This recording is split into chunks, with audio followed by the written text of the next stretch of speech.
ಸಾಮಾಜಿಕ, ಶೈಕ್ಷಣಿಕ ಹಾಗೂ ಸಾಂಸ್ಕೃತಿಕ ಕ್ಷೇತ್ರದಲ್ಲಿ ಚಾಪು ಮೂಡಿಸಿರುವ ಮೂಡಬಿದಿರೆಯ ಆಳ್ವಾಸ್ ಶಿಕ್ಷಣ ಪ್ರತಿಷ್ಠಾನವು ದಶಕದ ಸಂಭ್ರಮದೊಂದಿಗೆ ಆಳ್ವಾಸ್ ಪ್ರಗತಿ ಉದ್ಯೋಗ ಮೇಳಕ್ಕೆ ಸಜ್ಜಾಗಿದೆ. ಜುಲೈ 6 ಮತ್ತು 7ರಂದು ಮೂಡಬಿದಿರೆ ವಿದ್ಯಾಗಿರಿಯಲ್ಲಿ ಬೃಹತ್ ಉದ್ಯೋಗ ಮೇಳ ನಡೆಯಲಿದೆ. ಈ ಬಗ್ಗೆ ಸುದ್ದಿಗೋಷ್ಠಿಯಲ್ಲಿ ಆಳ್ವಾಸ್ ಪ್ರಗತಿ ಉದ್ಯೋಗ ಮೇಳದ ಸಂಯೋಜಕ ಗುರುದತ್ ಸೋಮಾಯಾಜಿ ಮಾಹಿತಿ ನೀಡಿ, ಜುಲೈ 6ಕ್ಕೆ ಮೊದಲ ಹಂತದ ಪ್ರಕ್ರಿಯೆ ಹಾಗೂ 7ಕ್ಕೆ ಕೊನೆಯ ಸುತ್ತಿನ ಆಯ್ಕೆ ಪ್ರಕ್ರಿಯೆ ನಡೆಯಲಿದೆ. ಸತತ 9 ವರ್ಷಗಳಿಂದ ಆಳ್ವಾಸ್ ಪ್ರಗತಿ ಯಶಸ್ವಿಯಾಗುತ್ತಾ ಬಂದಿದ್ದು, ನಗರ ಗ್ರಾಮೀಣ ವಿದ್ಯಾರ್ಥಿಗಳಿಗೆ ಸಹಕಾರಿಯಾಗಿದೆ.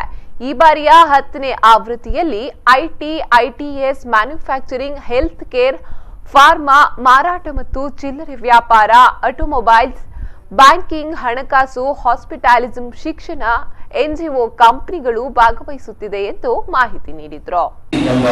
ಉದ್ಯೋಗ ಮೇಳ ಈ ಸಲ ಇದರ 10ನೇ ಆವೃತ್ತಿಯು ವಿದ್ಯಾಗಿರಿ ಕ್ಯಾಂಪಸ್ನಲ್ಲಿ ಆಗ್ತಾ ಇದೆ. This 10th edition of Aಳ್ವಾಸ್ Pragathi will feature 200 companies. ಒಂದು 200 ಆಸ್ಪಾಸಿನ ಕಂಪನಿಗಳು ಭಾಗವಹಿಸಿದೆ. ಮತ್ತು ನಾವು ನಮ್ಮ ಎಕ್ಸ್ಪೆಕ್ಟೇಷನ್ ಅಂತ ಹೇಳಿದ್ರೆ around 15,000 to 20,000 candidates, job aspirants may appear for Aಳ್ವಾಸ್ ಪ್ರಗತಿ 2018. ಇಲ್ಲಿ ನಾನು ಇಂಪಾರ್ಟೆಂಟ್ ಸೆಕ್ಟರ್ಸ್ ಯಾವ ಕ್ಷೇತ್ರದಲ್ಲ ಕಂಪನೀಸ್ಗಳು ಭಾಗವಹಿಸಿದೆ ಅಂತ ಹೇಳಿಕ್ಕೆ ಇಚ್ಛೆಪಡ್ತೇನೆ.